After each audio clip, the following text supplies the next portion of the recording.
I have just come out of the battered and bruised corpse that was once the living city of Cologne. I was able to get into a point well past the park system, that is near the sports palace.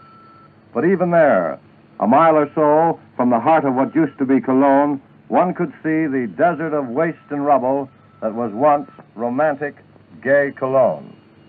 From the top of an electric tower that had somehow escaped the wrath and vengeance of Bomber Command, I could see through my glasses, through the drizzle, the broad bulk of the city down to the Rhine.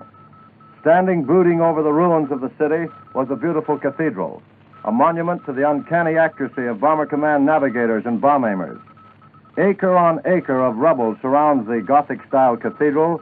The railway station just across the road is flattened.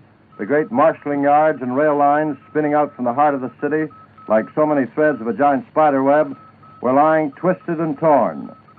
According to a Frenchman who had been a slave laborer and had just been freed in time to act as our guide, the cathedral is practically undamaged. Here and there, even in the suburbs of the German city, shreds of buildings cling desperately to a sprawling skeleton of streets. When we went in this morning with American infantry, you could see the bunkers, the basements, and the cellars that have been the living quarters for those still inhabiting the city. The resistance has been sporadic, but the Germans that are still there have been using some of the AK guns for ground defense. Some of them are 88s that, for lack of petrol, were unable to be moved. Others were set defenses in concrete bases.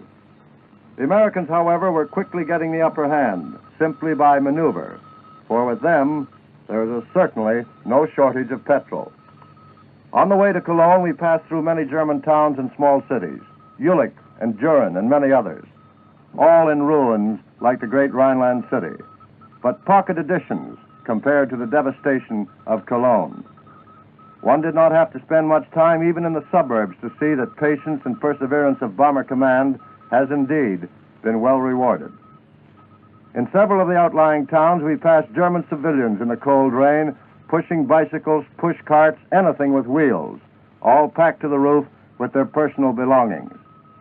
Late last night, I went forward to a forward command post, and on the road, our dim lights of our Jeep picked up women and children and men, all on the roads moving back from Cologne.